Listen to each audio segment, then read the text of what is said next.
Good afternoon, everyone. Andy Jacob here with the DotCom Magazine Entrepreneur Spotlight Series, and we have an incredible show today. I am so excited about today's show. We've been able to book Mr. David Ordan, and David is the CEO of Ike'sGourmet. And if you have a dog, you probably know about Ike'sGourmet. It is unbelievable what they've been able to accomplish under David's run as the CEO. They make gourmet dog treats. Now, there's something very special about these dog treats that we just love at DotCom Magazine, is that the treats are baked exclusively at the Ike Center by adults with disabilities. They're made in the United States by these adults with disabilities. As a matter of fact, if you go on the website, and we'll get into this in a moment, you'll be able to see the actual chefs that are making the gourmet dog treats at Ike'sGourmet. David, I'm so excited to have you on the show today. Welcome to the Entrepreneur Spotlight Series. Thank you. I'm glad to be here. David, this is super amazing. Everybody's talking about the Ike'sGourmet dog treats. Everybody loves them. The reviews are incredible. There's a great social mission behind it. Let's pull the lens back to 30,000 feet and let's talk about Ike'sGourmet. So to know about Ike'sGourmet, we got to go all the way back to the beginning, 35 years ago, when the government came to us and said, we need a safety net for people with the most significant challenges, the most significant disabilities, and we want you to be that safety net. So we go all the way back there. That's when we were set up to make sure that there's a safe place for people with significant disabilities, that their parents don't have to worry, their loved ones don't have to worry. They can be somewhere where they can grow, thrive, be inspired to reach beyond their limits. So that's why Ike Center and Eisenhower Center and Ike'sGourmet was set up. And that's what drives us every single day to make sure that we are honoring that mission. I love it. It's really incredible what you've been able to do. Let's pull the lens back even further. So you mentioned the Ike Center, you mentioned the Eisenhower Center. Let's talk about what that is and how that is incorporated into what you're doing at Ike'sGourmet. Sure. So the Ike Center is a vocational training program for adults with disabilities. And as I mentioned, everything we do is to try to teach, train, and inspire our people to reach beyond their limits. We don't look at their disability, we look at what they can do and what they want to do. Part of that is, what can we bring to our clients that will give them real world skills, teach them how to work together as a team? Can they be prepared if they want to work in the community? We're always looking for ideas that will check all the boxes. So dog treats is one of those things. You've got to work as a team. You've got to follow instructions. You've got to learn how to make a recipe. You've got quality control. It checks all the boxes in terms of vocational training. So that's number one. Number two is, we'll go back to the beginning. So even though the government wanted us to be a safety net, what the right hand does, the left hand doesn't always know what it's doing. So over the years, there became a movement to create a pathway for people with disabilities to work in the community. And we think that's great. The problem, though, is our guys and gals are the most vulnerable. They're the ones that can't get into the community so much. That's why they came to us. Nevertheless, there's a movement afoot to try to close down programs like Ike Center and Ike'sGourmet and have all of our people be sent out into the community, into the workforce, and work in the private sector. There's a couple problems with that. One, as I mentioned, our guys are really, really vulnerable. I could tell you stories about some of the comments and thoughts. For example, there's one young lady here. She's great smile, very personable. You might not know that she has a disability, but when you ask her what she wants to do in life, she'll say, I want 13 children. That makes her very vulnerable, because there just might be a lot of people who would mistake what she means when she says that. So we have to be here to make sure that she's in a safe and welcoming environment. So number one, our guys, it's not so easy. Number two, somebody forgot to tell businesses that they want to send hundreds of thousands of people with significant disabilities into the workforce. So there aren't really any jobs to begin with, and it's very difficult. It takes a lot.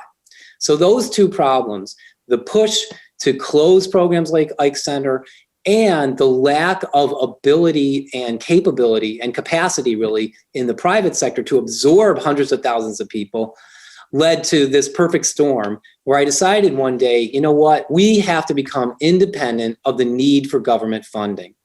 And we thought, okay, we're working with dog treats. It's a good program. It happens to be the dog industry is like a $60 billion industry in America, and the treats itself is $20 billion. It's huge numbers. There's room for everybody. So we thought, let's create something where we can make a profit and become sustainable and wean ourselves of the need for the government. Once we do that, then we're independent. We can serve more people. We can avoid all the paperwork. We can avoid every change with every administration and whether it's governor or president or Congress or whatever, any regulation, we can avoid all that. And we can do what we were meant to do. We can do what we were set up to do. So that's the big, hairy, audacious goal of Ike's Gourmet. We want to stand on our feet and say that it can be done.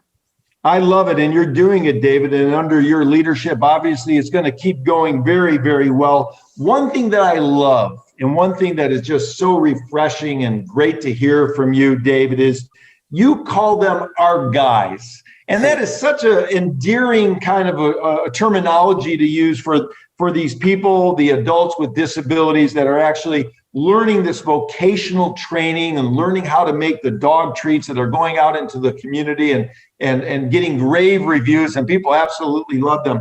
Let's talk a little bit about your guys, because I think it's very interesting. Obviously, it's guys and girls, but when we think about what you've done on the website to show them sort of in chef's outfits and with their big smiles on their faces and all that, it just makes you feel so warm that you just want to run out and buy a couple bags or pounds of the dog treats. Who came up with the idea to take your guys and gals and sort of make them chefs? It's a brilliant idea. Sure. We are working with an excellent consulting firm, Elliott Branding, out of New York City. And he took my ramblings and my thoughts and my dreams, and he was able to translate it into this vision of what is the inspiring message behind all the words. And I think seeing our guys and gals in their chef's outfits, learning what they need to do, reaching for higher goals, everything is sort of encapsulated in that one vision, in that one picture. So I got to give kudos to Elliott Branding. He is an excellent marketing and strategic branding person. And he really was able to, again, take that message and put it into a picture that everybody understands. I love it, David. I know that you're interested in helping as many people as you possibly can with their vocational programming and their vocational training. It makes all the sense in the world. So that these people have a wonderful place to go, a wonderful place to work, surrounded by people that care and love them and give them compassion and kindness, which is absolutely incredible. What you've been able to do at the Ike Center with the Ike's Gourmet dog treats. So when we think about it, there's 300 million dogs in America. I mean, I think we have more dogs than almost anywhere.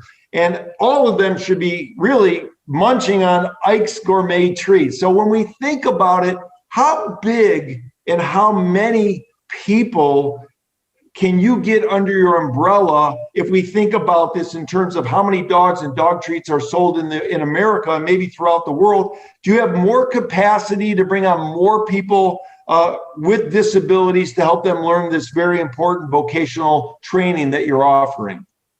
Right. So right now, that's our biggest problem, and it's a great problem to have. We are just about at full capacity in terms of what we can do in our building and our facility right now.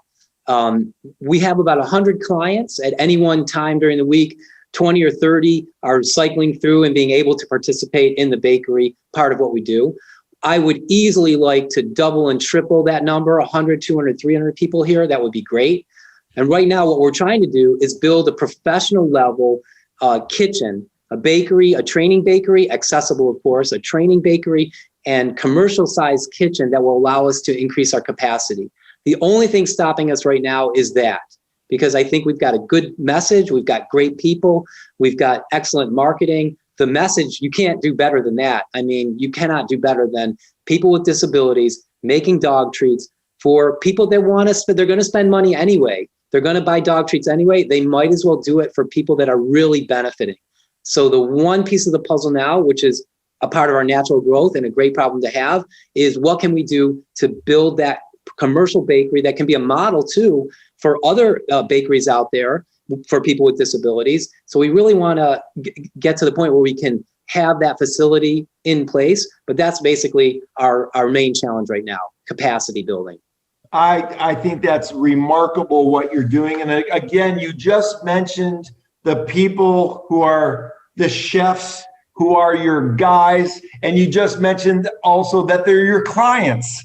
And It's just remarkable the way in which you look at the people with disabilities to empower them and to make them feel like they're a fabric and part of that community that they are part of, and they're an important part of the community, and changing the way that the community looks at people with disabilities. So let's talk about that a little bit. What types of change have you seen in the community at large from the community looking at people with disabilities, perhaps through a different lens or a different peer view, if you will, in a positive way? What type of impact has the Ike Center had in that regard?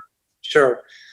Well, the short answer is it helps people understand that our guys and gals are people. They're just like anybody else. They happen to have a disability, but they have the same wants, the same needs, the same quirks.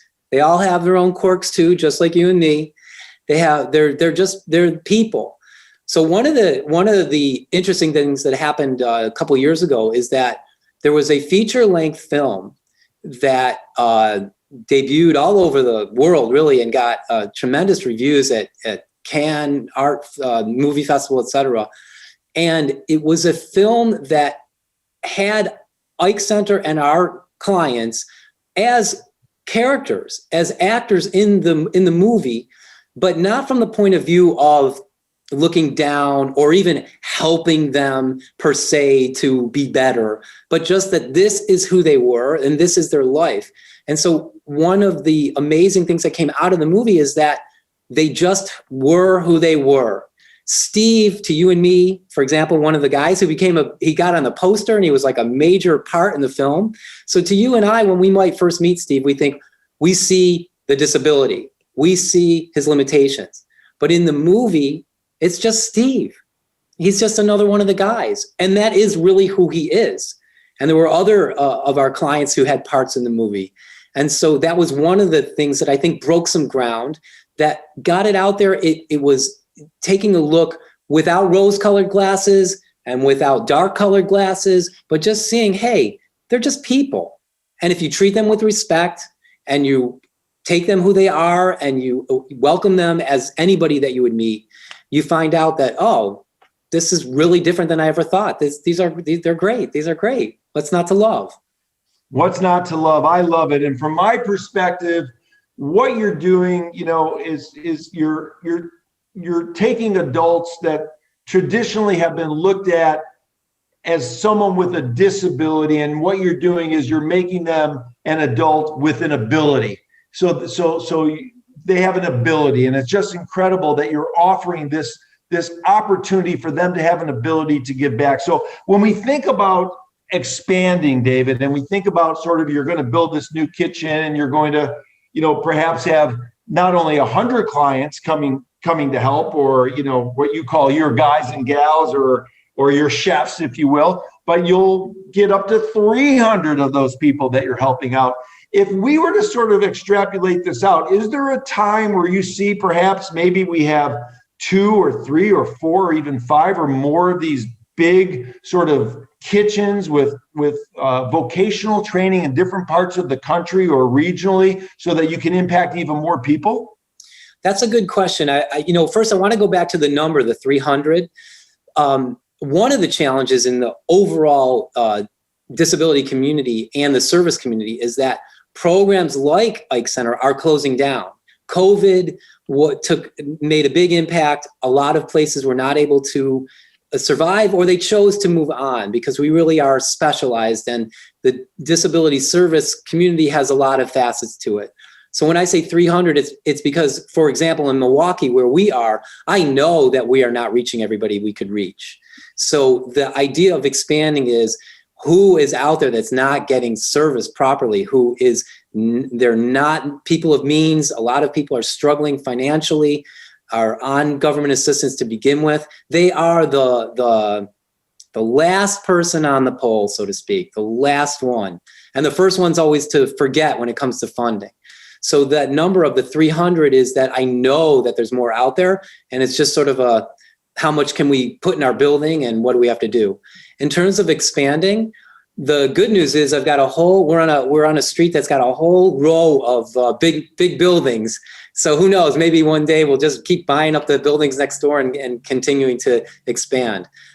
In terms of the country, yeah, I think the market, I believe in an abundance mentality. So competition is great. It's a big market. I believe there's room for a lot of people in this market for everybody to benefit. So I'm not looking to stop other places from creating a program that's similar. I want to help that happen. If someone is in Illinois or California or Arizona or Massachusetts or wherever they may be, and they've got a program, there's plenty of dogs in the world, and there's more being born every day. So I'm not really worried about capacity. And I think it's a great thing. Why not try to duplicate the success if we can make it? So if we could set up these things all over the country, that would be a wonderful thing. That's even beyond my big goal. So I'm going to think about that a lot, but I would love to have that happen. Absolutely. I love it, David. I love it so much. So, when we're talking about what happens and the process, we know that when the adults with disabilities come to the center, and they're the chefs, and they're your guys, and they're your clients, and they're making these wonderful cookies and these wonderful dog treats that everybody's raving about, by the way. So what happens? Where do they go when they're done? I mean, where do they live? Where do all your chefs go after the day is over? Because, we're listening to the show and we're thinking about it, and most people would be maybe thinking about that and wanting to ask that question. Sure. Well, they go home. Some of our clients live with their family, some live on their own, some live in group homes. So they go on with their day, and they will have other programs that they might attend. One of our gals actually is a success story. She has a job in a pet store that she was inspired to go for by being here and working with the dog treats. And so when she's done here, and on the days when she might not be here, she's got a second job in the community, which is exactly what we want. And she managed to sell our treats in the store. She managed to convince her manager that they got to sell these treats. So they're ordering from us. So sometimes they just go on into their life. Sometimes there's programs. Some of them are part of sports leagues, et cetera. So they just go on with their life like anybody else. I love it. I love it. And it's such an inspirational story. Now, of course, everybody's talking about the Ike's Gourmet dog treats. So what makes them gourmet? Is it just the love that's put into the dog treat that makes it a gourmet dog treat? Well, without the love, for sure, they're not gourmet. But going back to our marketing company, when we explained what we wanted to achieve, so he decided that we might as well go as high end as we could. So by gourmet, it's organically sourced products. They're handmade. The recipes are taken from consultations with veterinarians on what are healthy fruits and vegetables for dogs. What do they like? What's good for them? So it's all good, wholesome products that's high end, that is also, again, handmade and with organic sourced products, all that good stuff. So that's what makes it gourmet.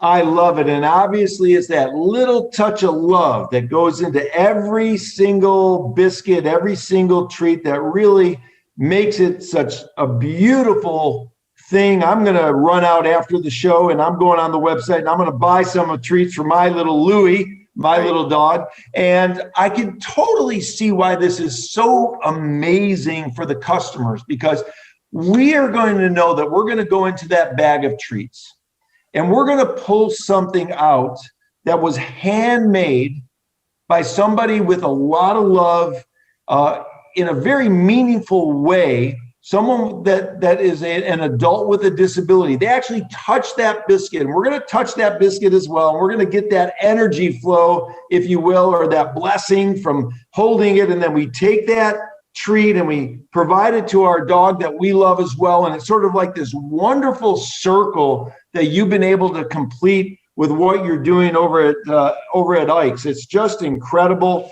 Amazing, amazing, amazing. You know, David, I know you've only sliced out a certain amount of time on the show today, but I did want to talk to you a little bit about entrepreneurship, because what you're providing is really the pinnacle of entrepreneurism, where you're allowing people and providing for people, I think is a better word, the opportunity to come and learn something. And that's what entrepreneurship is all about. And you have so many wonderful success stories. For example, the one that you mentioned of the young lady that's now going to the pet store, who's not only working there, but also convinced the pet store to cover and handle your Ike's Gourmet treats, which is the awesome entrepreneur story. So let's talk about your entrepreneurial journey just for a minute, because people are going to watch the show, and you know, younger entrepreneurs, sometimes they hit a pothole, or sometimes they get a little frustrated. Not all business is easy, but maybe you could look in the camera and give some motivation to the younger entrepreneurs about what it takes to keep pushing on when things get a little tough. Sure. Well, number one is choose something that you love, that's associated with something that does good in the world, that you're passionate about, and make it happen. That's really the big formula. I think if you're not excited about it, like you were mentioning before, something in the universe, the energy in the universe trickles down into the physical product. If you're not passionate about it, it's going to come out. So choose something that you want to put into the world that makes it a better place, hopefully that serves humanity in some way, and keep pushing, right? That, I would say, is the big goal, the big message to younger people coming up. I love it, David. Well, listen, you operate and you run not only the Ike's Gourmet and the Ike Center with a lot of compassion, with humbleness, and of course, you're very, very kind. And those are three things that make all the difference in the world in terms of leadership. I wanted to congratulate you on what you're doing. It's just a wonderful story. And I know that the more the story gets out, the more people you'll be able to positively impact and affect in their lives. Thank you so much for what you're doing at Ike's Gourmet. And I just wanted to thank you so much for coming on the show. It's been an absolute delight, David, to have you on the show today. Well, thank you as well. A delight to be here.